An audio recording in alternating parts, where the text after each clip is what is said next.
Oi, meu nome é Luana, eu tenho 30 anos, sou ex-dependente química, tenho uma história de vida que hoje eu vou contar pra vocês.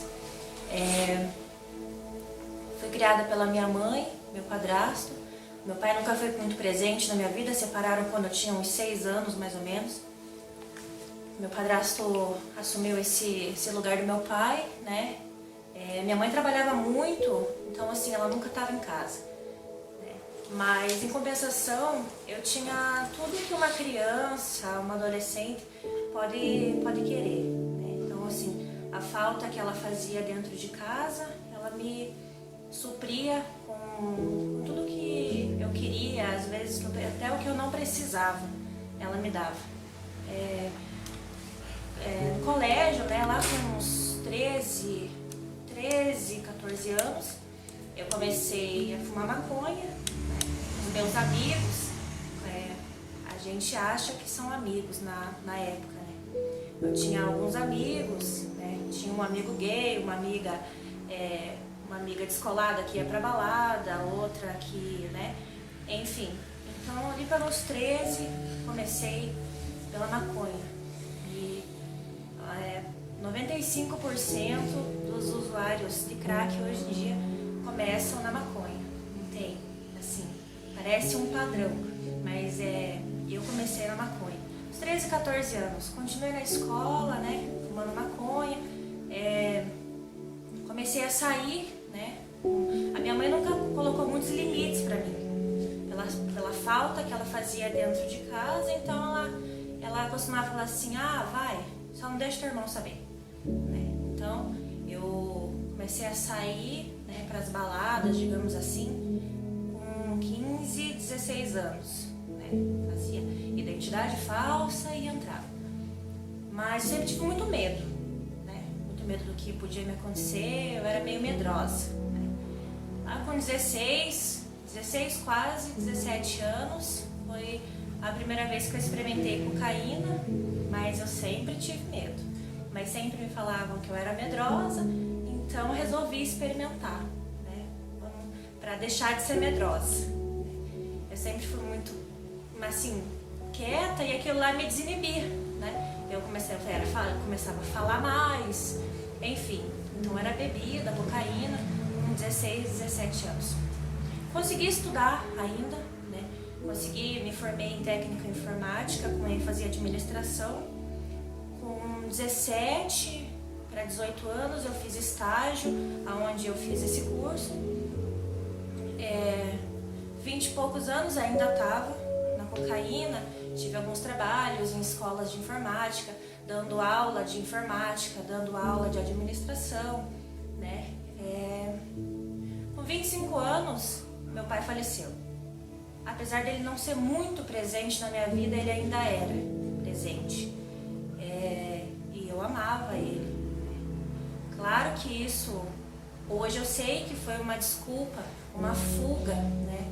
Eu tinha também um vazio imenso, nada supria. E quando ele morreu, eu já estava trabalhando como coordenadora pedagógica numa escola muito conhecida, que é a Microlins. Então eu já estava num patamar alto para a minha idade, para o meu estudo, e eu consegui chegar onde eu mais queria. Eu almejei aquilo ali, eu estudei, batalhei, comecei lá embaixo nessa empresa. Comecei, mesmo com a formação, comecei entregando panfleto na Microlins, subi para as vendas e cheguei na coordenação. Mas como Satanás nunca está satisfeito onde a gente está, com o que a gente tem, ele sempre tenta te derrubar. Foi o que ele fez comigo, né? Com o falecimento do meu pai, eu deslanchei. Comecei a usar cocaína, trabalhando na Microlins, né, sendo coordenadora. Eu tinha mais de 10 turmas para coordenar, mas assim, sempre cheirando cocaína.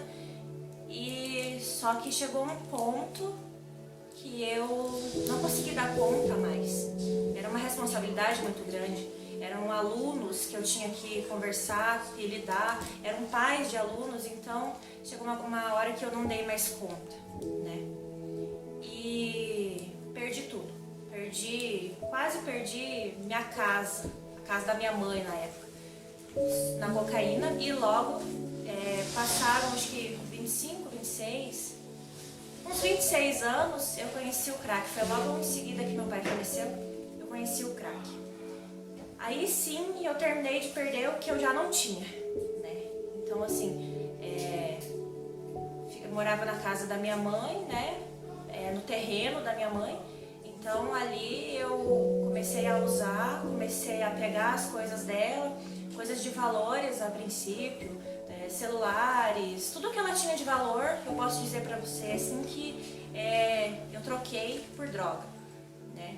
Então ali foi a decadência, né? Cheguei assim a pesar 55 quilos.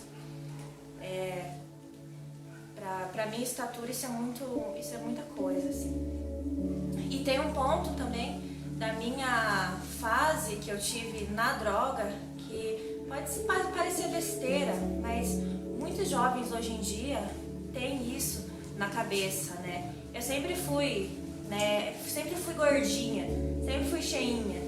Então, quando eu entrei na droga, no crack especificamente, porque me falavam assim, não, com isso aqui você vai emagrecer. Com isso aqui você vai emagrecer. Fume isso aqui é a droga do momento. Isso aqui não tem uma pessoa que não fume que não seja magra. Como eu lidei com o excesso de peso a minha vida inteira, desde pequena, acabei ingressando nessa. Tinha a questão do falecimento do meu pai, tinha essa questão de eu querer ser magra a todo custo, e realmente eu emagreci cerca de 28 quilos em um mês. É muita coisa, né?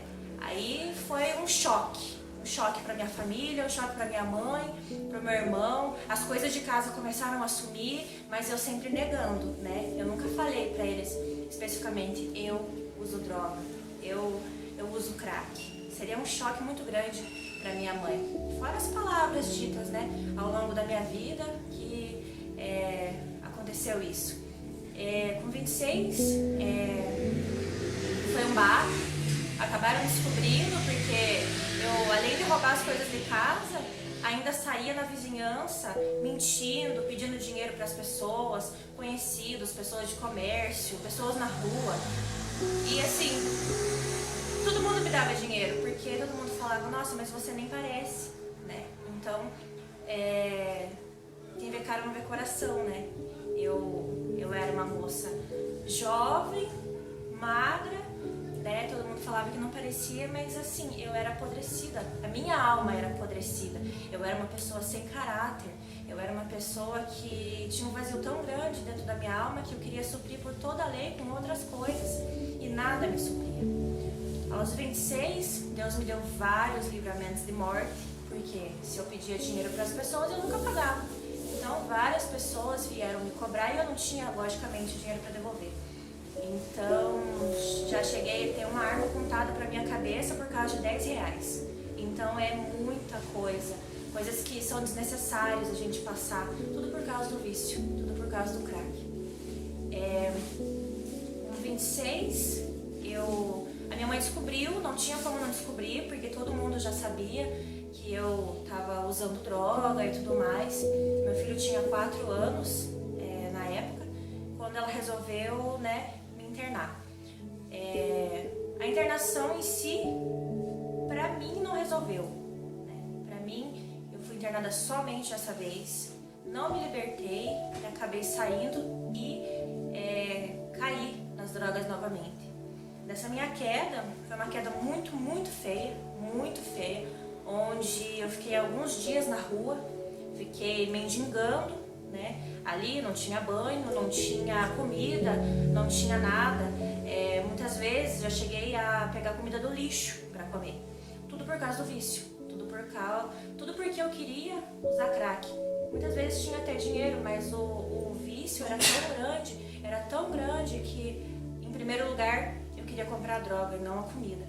Então, é uma prisão que a gente vive muito, muito forte, mas tem libertação. Depois de uns 10 dias, acredito que uns 10 dias na rua, mendigando, passando frio, passando fome, encontrei uma certa pessoa E essa pessoa falou, você sabe aonde é tal lugar? Eu falei, sim, sei aonde é tal lugar. Você me leva lá e eu te dou tanto em droga. Eu falei, claro, te levo lá. Nessa noite foi aonde eu decidi mudar de vida. Nessa noite, essa pessoa ia me matar. Quando a gente chegou no lugar, que eu falei, bom, é aqui. E não tinha ninguém, né? Onde tava tudo fechado, né? Já eram umas 4:30 da manhã. Quando não foi cumprido aquele acordo, a pessoa não tinha onde pegar droga, não tinha como me dar droga.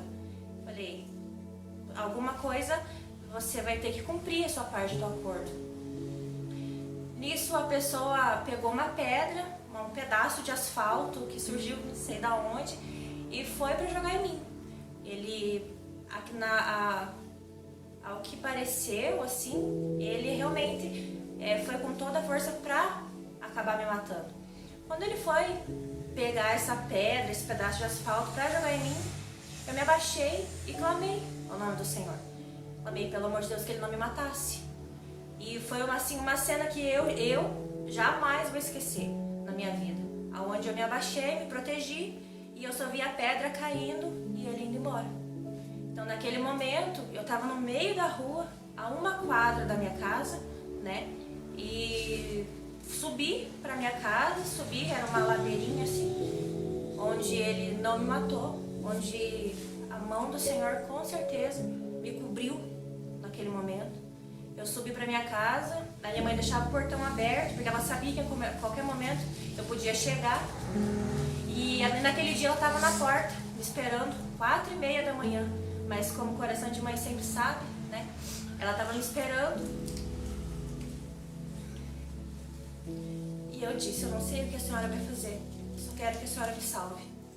Então ela falou, entra. Eu entrei e ela me deu uns 2 remédios para eu dormir, para eu não fugir, né? Porque ela sempre sabia que eu fugia. Então, uns 2 dias depois, ela comprou um pastor de uma igreja conhecida dela, compraram uma passagem e eu fui pro Acre, onde tem todos os meus parentes lá. A minha avó, os meus tios, meus primos, a minha mãe é de lá, né? Então tem todo mundo lá. Quando ela me dopou praticamente para eu não desistir da viagem, né? Então eu tomei aqueles remédios e dormi os 2 dias. Quando eu acordei, a minha mala já estava pronta, estava tudo pronto para eu ir para essa cidade, né? Cheguei lá, fui muito bem recebida, né? Quando eu desci do avião, assim, parece que eu nunca tinha,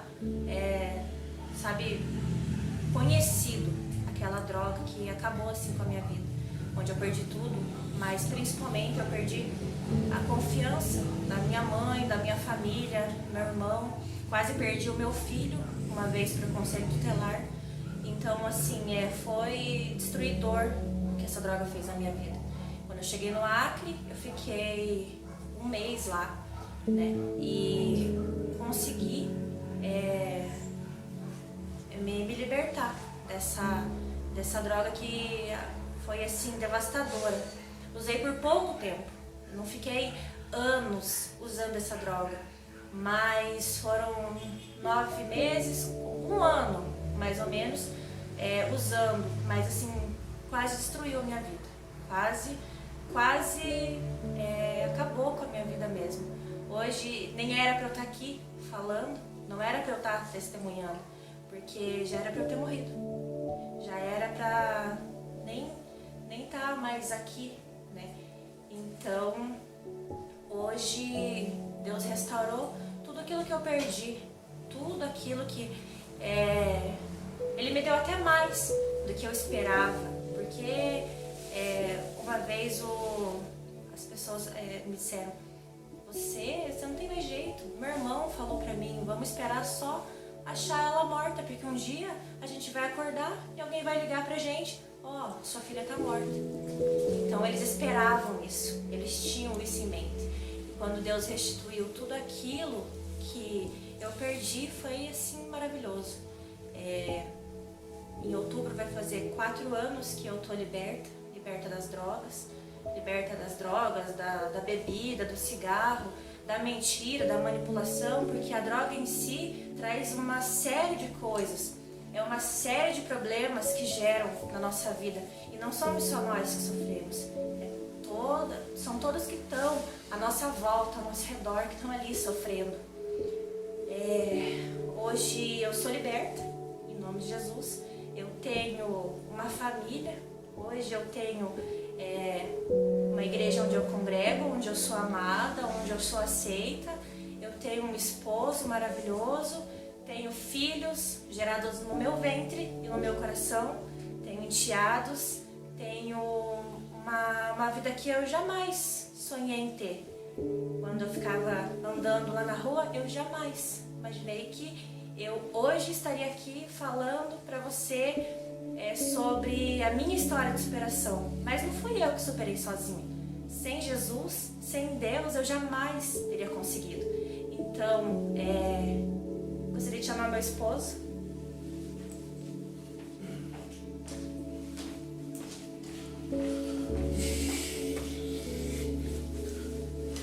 Que também tem uma história de superação. Também é ex-dependente químico, embora não tenhamos nos conhecido nessa época. Hoje, um ajuda o outro, né? Temos um ministério na igreja, ele faz parte do ministério de louvor, eu faço parte do ministério de dança. Nós guiamos e orientamos os nossos filhos no caminho do Senhor. Então, você que está assistindo esse vídeo, aonde você estiver, tenha fé, que tem solução.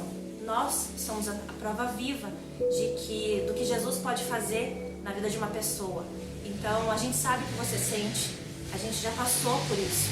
Então, nós estamos aqui, caso você precise desabafar, caso você queira sair dessa vida, nós podemos dizer com toda certeza que tem jeito, tem solução. Nos procure, venha falar com a gente, você não está sozinho. Amém?